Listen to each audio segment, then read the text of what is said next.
тіл таным айдары, дефис арқылы жазылатын сөздер емлесі. Біз көп жағдайда дефис пен сызықшаның айырмашылығын білмей жатамыз. Сондықтан да сіздерге дефис пен сызықшаның айырмашылығы туралы айта кетуді жөн көрдім.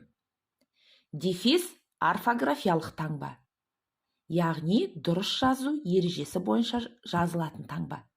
Сондықтан дефисте кідіріс жасалмайды. Бұл оның сызықшадан ажыратылатын басты белгісі.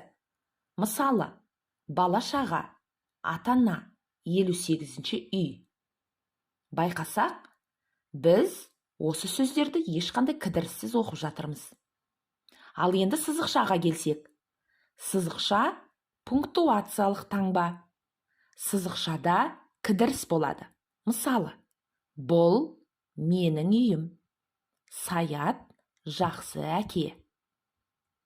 Екінші ерекшелігі, дефис сөйлемнің мазмұнына еш әсер етпейді. Ал сызықша сөйлемнің мазмұнын өзгертеді.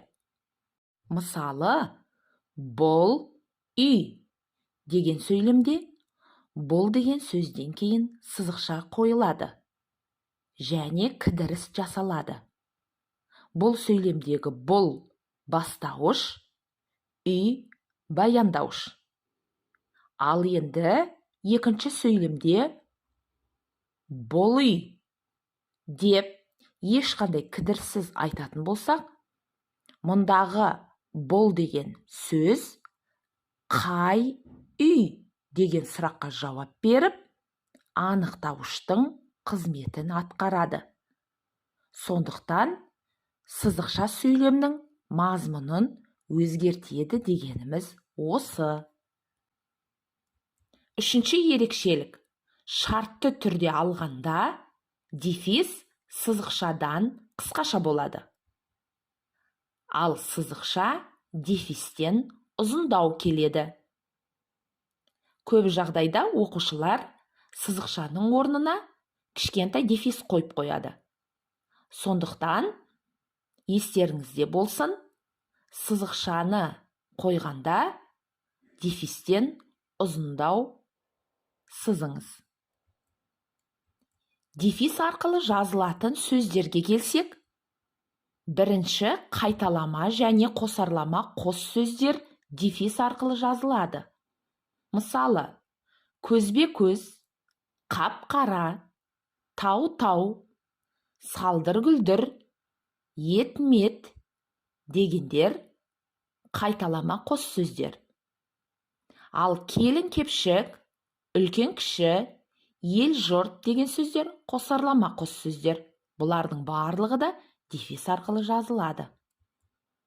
Екінші, өзге ел есімдеріндегі қосалқы атаулар дефис арқылы жазылады. Мысалы, Ибрахим Паша, Әл-Фараби, Дон Кихот, Турсунзаде, Уәли бей, тағы басқалар. Үшінші, қосарлы айқындауыш пен демеулік шылауларда дефис арқылы жазылады. Мысалы, мектеп-интернат, инженер-технолог, әйел-ана деген сөздер қосарлы айқындауыштар. Ал сен-ақ, елім-ау, айтыпты-мыс деген сөздердегі ақ, ау, мыс деген демеулік шылаулар. Бұлар да дефис арқылы жазылады. Келесі, қысқарған сөзге жалғанатын қосымшалар дефис арқылы жазылады. Мысалы, қаз-ұ-ұға, б-ұ-мен, тмд-дан, тағы басқа. Соңғысы, цифрамен жазылған реттік сан есімдер мен қосымшалары дефис арқылы жазылады.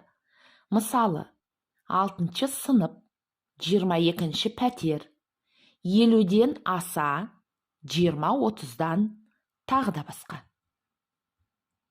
Ескерту. Рим цифраларынан кейін ешқандай дефис қойылмайды. Мысалы, 3-ші том, 5-ші бөлім. Жыл, ай, ғасыр, күн ретін білдіретін сан есімдер араб цифрасымен берілсе де, дефис қойылмайды. Мысалы, 5-ші қазан 2024 жыл. Дефис арқылы жазылатын сөздер емлесіне қатысты ақпарат сіздерге пайдалы болса, ұнаған болса, видеоға лайк басып, комментарий жазып кетіңіздер. Назарларыңызға рахмет, қайырлы білім болсын.